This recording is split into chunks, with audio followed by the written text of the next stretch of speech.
So now, everyone, without further ado, please give a warm welcome to our moderator, Variety's TV editor, Mike Schneider. All right, I know what we're going to do today. They spent the summer at over 126 episodes building a roller coaster, traveling to outer space, playing with time travel, and discovering the lost city of Atlantis, opening the hippest restaurant in the tri-state area, and saving the world with some help of some Marvel superheroes. I'm going to bring on the creators and also one of the stars of Phineas and Ferb right now. First off, creator and executive producer, plus he plays Major Monogram, Mr. Swampy, Marsh.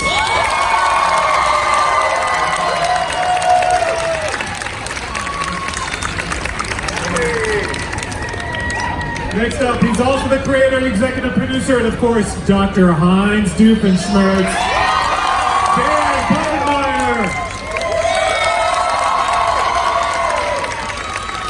And finally, one of the stars of Phineas and Ferb, he voices Phineas Flynn, Vincent Martella.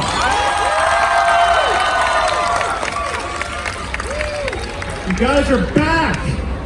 We're back. Let's go back to the very beginning, actually. Looking back on this beloved Disney Channel animated series, why don't you guys first tell us how you first met and how you first got started? When we first met, we were very, very young. I think we have a picture of that. That's us. When we first started, okay, no, we weren't quite that young. We were, but as you can see, there's no gray hair. That's the big difference. You guys are still. What year is this? This was probably 2008. I think we'd been working on the show for like 2 years at this point. We had not, with the pilot and getting it done. So we met in the 90s, like early 90s, when we were working on another show. Yeah. Sitting across the aisle from each other at The Simpsons. Yeah. And then we were writing together on a show at another network, as they say. And I went to a restaurant in South Pasadena that had butcher paper instead of a tablecloth, and they would give you a little can of crayons and say, "Here, doodle while you're waiting for your food." And I drew this triangle-headed kid, and I think this is the very first drawing of Phineas. And it's all torn out there because I liked the drawing so much, I tore it out. And I took it home, and Swampy and I were trying to come up with a show we could do together. And so I took it home and drew Doofenshmirtz and Perry and Ferb that night. This is the very first picture of Phineas and Ferb together. As you can tell, they've changed a little bit, but you would still recognize who they are. Yeah, definitely. When we saw them. And then we started pitching that around at the time. The fun thing about this is not only is Perry not teal in this, but it's the bugs. The bugs were part of the original pitch, and then we took it out because we felt like we had too much stuff in it, and we put them back in like third season for Doof 101, and then they were in the Alpha Files and stuff. And that still has my original ska-themed Phineas and Ferb logo. That's right. It was really into the two-tone. And the famous story about Perry is you guys decided there aren't any animated platypus out there. So you were trying to come up with an original animal that hadn't been done in animation. Animated platypuses were very thin on the ground at that time. Yeah. And if you do something that nobody else has done, and you sort of claim that mental real estate for people, like before Shrek, you could say ogre to somebody and they wouldn't. Like everybody knew the word, but they didn't have an ogre in mind. And now when you say ogre to somebody, they think of Shrek. We felt like we could claim that same thing with platypus. And now, for a whole generation, I think if you say platypus to them, they get Perry in their mind. Yeah, they sing it too. Yeah, exactly. The other nice thing is, if you use an animal like a platypus, you can make stuff up. Nobody knows that you made it up. No, that sound, by the way, that all be sound. true. Yeah, that's not a platypus sound. You know what, Swampy? I just found out that that's not too far from the sound a platypus makes. Wow. Somebody sent me an audio of this weird noise a platypus makes. It's not that far off. Probably somebody just made that up and told you. Maybe. I don't know. I didn't check it out. So, Vincent, how did you get involved with the show, and what's it like now being back as the voice of Phineas? Well, it's pretty amazing, I gotta tell you. It wouldn't really feel like summer without Phineas and Ferb. Yeah, no, I got involved because they let me come in and do some funny voices and showed me the art of Phineas and kind of gave me a rundown of what he was like and how creative and energetic he was. And I just wanted to give him a voice that It would be hard to ever imagine him ever being sad. and it only really happens once or twice in the series. He gets angry, of course, when someone doesn't get on a trike. Which would anger anybody, really. But being back is fantastic. I love getting to come in and play Phineas. It's been the coolest opportunity of my life just these last, how many years? 13 years that I've been living with Phineas. So it's been crazy. When we started this, you were what, 5? Yeah, I was 2 years old. No, but when you drew Phineas for the first time, I believe that was the year I was born. You drew him in 1992, right? In 1992-93. Yeah. That original drawing is from 92 and 93. It took us 13 years just to sell it. Yeah. And that so, timed out perfectly for me, so I'm sorry that happened, that it took so long for both of you, but timing-wise, we all met up. Right? I think it worked out well for everybody. Yeah. We're okay. Because we're here right now, yeah. Well, let's hear some favorite memories from the original run of the series, and like behind the scenes. and also from the show itself. So, any favorite memories from working on the series, or anecdotes, stories that kind of stick in your mind? There were a lot of fun things that happened, and in certain ways that we worked. I remember being in a meeting about an entirely different thing.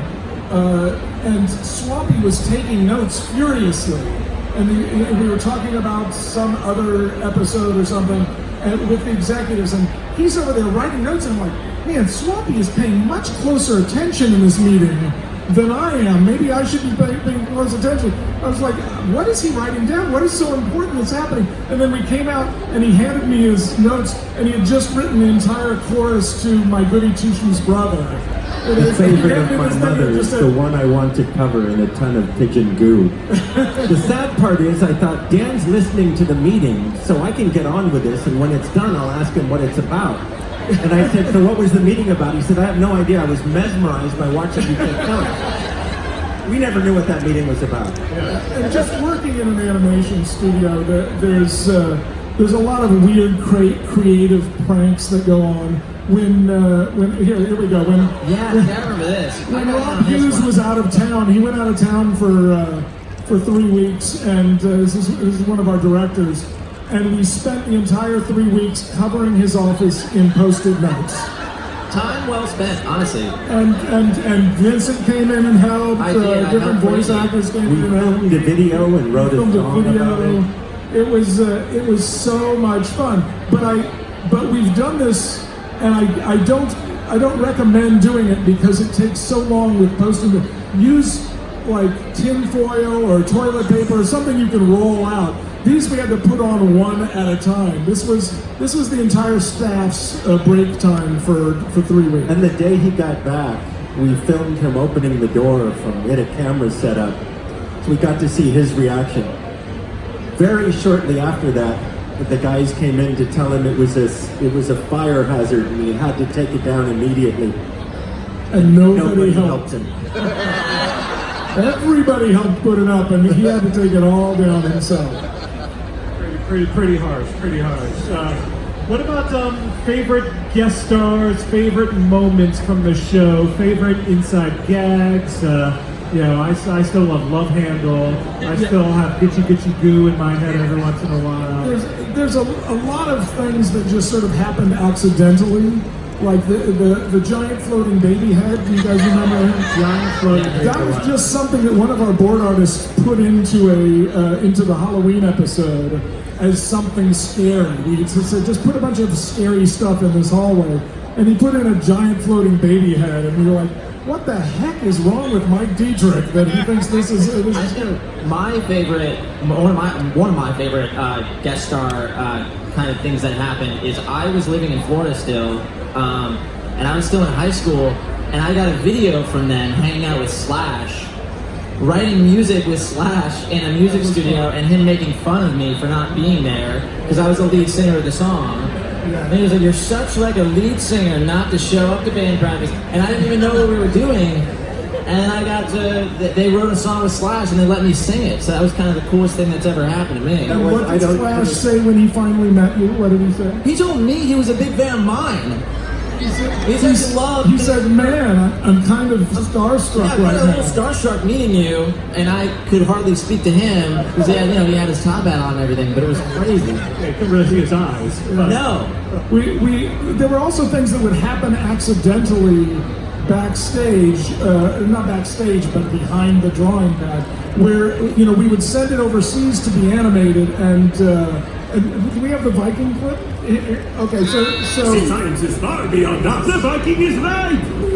I feel this puppet is telling us to look into our souls and find the power to embrace love for all humanity. Hey everyone, the Viking is right. So this guy kept making appearances. The reason he was there the first time is because sometimes we'd be so in such a hurry to do stuff, they would just label the incidental characters that were in a scene. They would go into the model pack of characters that have already been designed, and we'd just draw basic heads and expressions, and they would label these characters, and they mislabeled one from a different model pack that was a Viking. So it came back, and it's a bunch of people standing around a Danville street, and the Viking has this line, and we were like, and we looked, and sure enough, that was the number we had given them. Somebody had mislabeled it, and I was like, well, instead of us spending a lot of time to reanimate it, let's just add another line for somebody else to say, the Viking is right, because this guy was saying something else at the time, and we just changed the line to that and made a gag out of it, and we kept going. And those were my favorite things in the humor that would come out of, for instance, this clip coming up is Doofenshmirtz learning guitar from Jeremy, and what he was supposed to say was, I'm gonna take over that tri-state area! And then just stay there, and then there was gonna be this long pause, and then Jeremy was gonna say his line, a long dramatic pause, just for humor. And when they sent us back the animation, they didn't close his mouth. So he was going, tri-state area! And we're like, we're gonna have to change that, and we called a retake. And then when we got into the voice replacement session, we hadn't had the correct animation in yet. So watching it, just went, well, you'll see here. I know once I learn to play it, I can summon the aliens to me, and I will become an overlord of the tri-state area!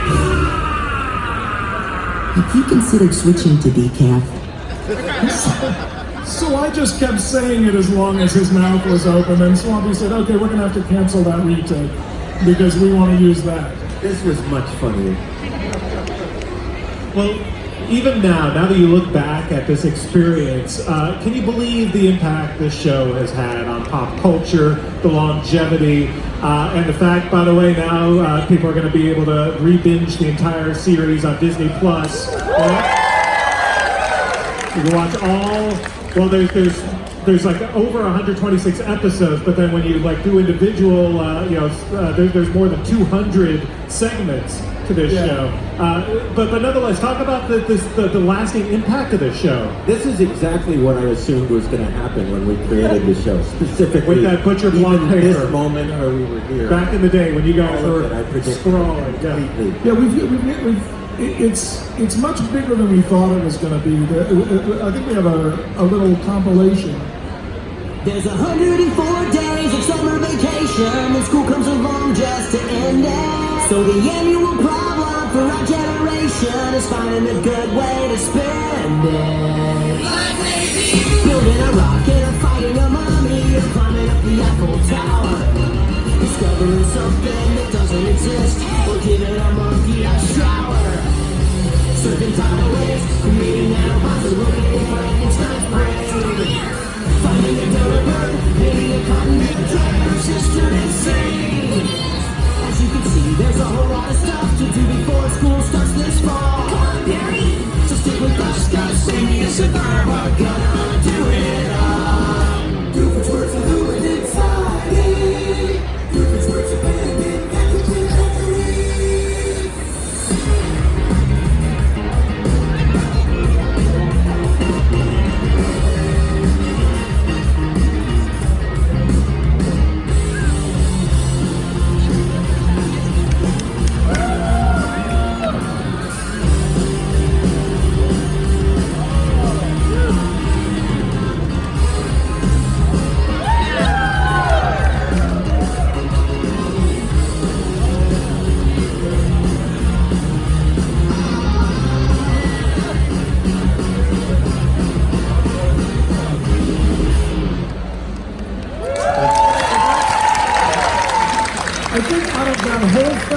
my favorite thing that happened was to have that Phineas and Ferb dance party over at California Adventure. That was Very cool, yeah. That was the cool thing. We knew that was happening, and we were working on the movie at the time, so at the Disney Channel movie, and they had sent us an email saying, "Oh, by the way, the show at the parks is up and running, so next time you're there, check it out." And I said, "Okay, cool," but we were so busy I didn't think about it. And then I went with my daughters and my wife just to the parks, just because we were, because I had 2 kids. And suddenly I was like walking around like, wait a minute, I think there's a Phineas and Ferb show happening here. I think I saw an email that said that, so I went and asked somebody, and they said, "Oh yeah, it's starting right over there." And I took the girls over, and they're like complaining and like, "Hey, it's sort of hot. Can we go get on this ride?" And they're like, "No, wait."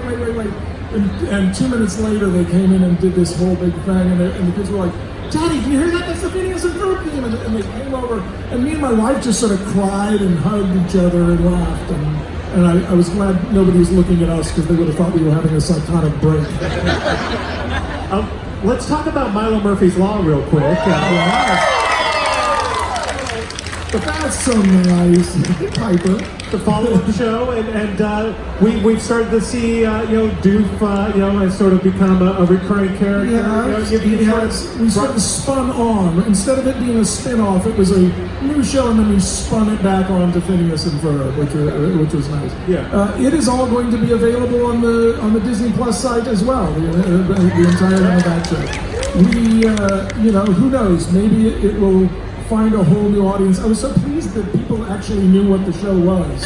Because so quite often I introduce myself, people ask what I do, I say Phineas and Ferb, they get all excited, and then I say, and we also did the show Milo Murphy's Law, and they're like, so I would love it if it had found an audience on Disney Plus. It's Weird Al. It's such a fantastic follow-up. What else are you guys most excited about in terms of having both of these shows now available on Disney Plus? I think just having a place where people can think about an episode and go see that specific episode. It's like, that's something for me. I often think, I'd sort of like to see this episode of a series, or specifically this episode of Phineas and Ferb sometimes. And I like that being a place where you can go and see it, in lieu of DVDs and stuff like that. That seems to be where people find it. And also, you're excited about what's next. Well, as I said, we're back! There's something next. We're doing a Phineas and Ferb movie for Disney Plus. It may be the first feature on Disney Plus, I don't know. And this is the first glance anybody gets at our logo. This is it. And the title. This is the official title. You guys have no idea how many meetings were spent to get to this title and this title. So the basic plot of the movie is Candace gets picked up by aliens and taken off, and the boys have to go rescue her and get her back. And it's this big, sweeping, epic story that has like 9 or 10 new songs in it.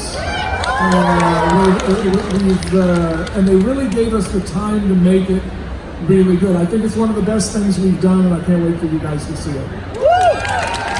On that note, we now have some trivia questions. We got some Phineas and Ferb fans in the audience. All right, well, we're going to call out on some of you. Oh, Major Monogram. Look at the monogram. So let's start with the first question. Okay, Major Monogram, what season does Phineas and Ferb take place in? Yes. That was a gimme. We didn't say they were going to be hard. I just have to say, Wait, turn around and show everybody your Major Monogram. That's great. That's fantastic. All right, you guys want to call on the next question? How about this guy with the headphones here? All right, who wants to ask the question? Swampy, your turn. Since we we got got the this next one. one. We got to switch. Oh, there. See.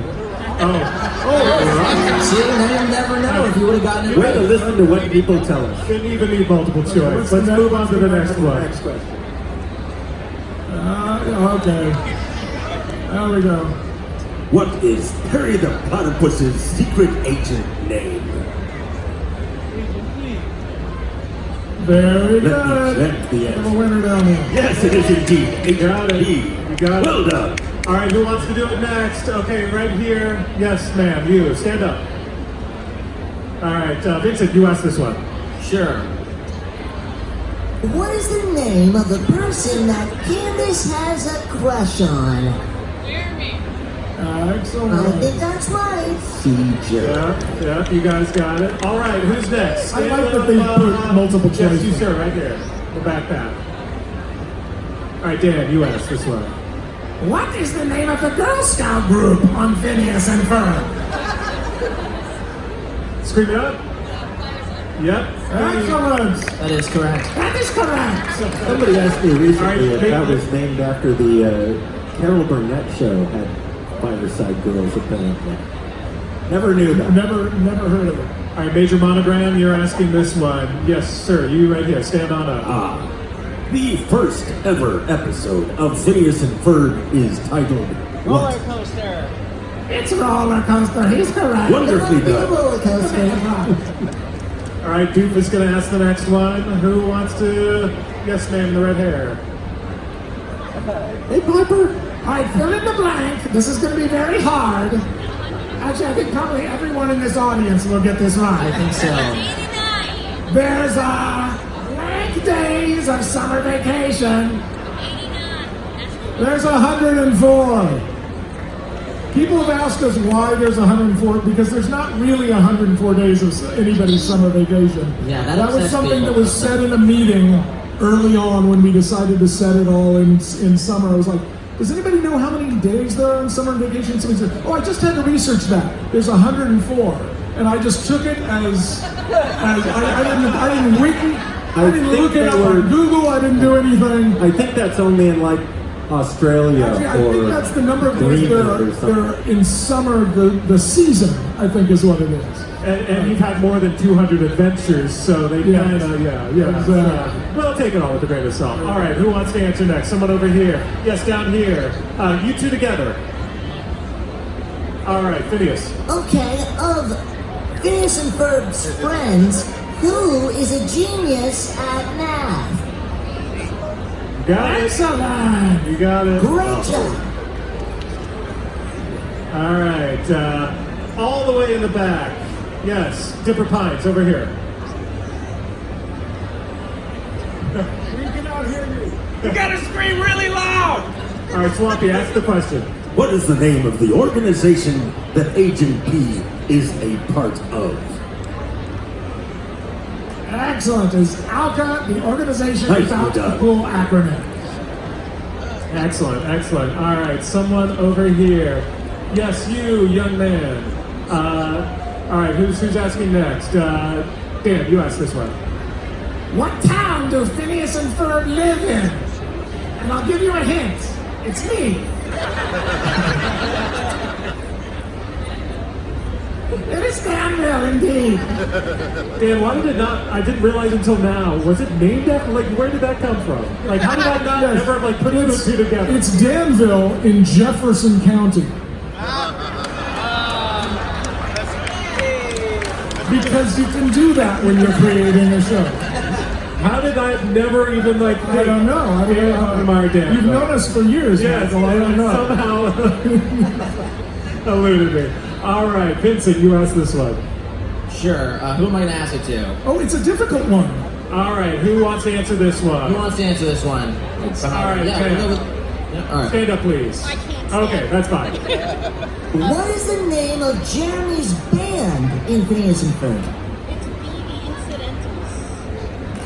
She is correct. You didn't even know. I didn't know that. These are getting Oh, this is going to be one I told you. You is, Vince. I never watched the Softball show. questions and suddenly I know. Now there's another one here. I wouldn't have gotten that.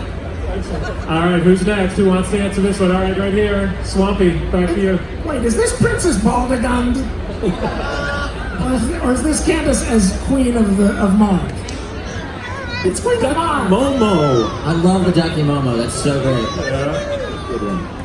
What is the popular Hardy Heart toy modeled after Perry called? Harry be an action figure. Excellent. Oh, nicely done. All right, someone from over here now. Who? Yes, right here. All right, Dan, your turn. What is the name of the band who sings the Phineas and Ferb theme song? Oh, wait, you know, that's good, but we did actually put that name in the last montage, so I figure you probably knew it all. Right. So yeah, we're checking to make sure you're paying attention to the montage. Even everybody's sharp. All right. Who wants the next one? Okay, yes, in the ears over here. Vincent, your turn. What is the name of Candace's best friend? You gotta do this one, everybody. D. Stacy. Yep. All right, got time for a couple more. Anyone? Okay, all the way back here. No, don't worry about standing up, but Swampy back. Who is the voice of Candace in Phineas and Ferb? Is it A, Selena Gomez, B, Ashley Tisdale, C, Allison Stoner, or D, Hilary Duff? B. Ashley Tisdale. Well done. I love the fact that it's always Candace who ends up saving the world. It's a great portion. Incredibly capable. And I believe that was the last question. Yeah, so Disney Plus is streaming in November, but the Phineas and Ferb movie is in 2020. We don't have a release date yet, but You can watch all of our other seasons when the streaming service starts. that's right. yeah. So it's quite the deal. Every episode ever of Phineas and Ferb. We have all the original voice cast back except for one person. We have a new Ferb, and he's actually in the audience right now. If we can have David Arago stand up. This is our new Ferb.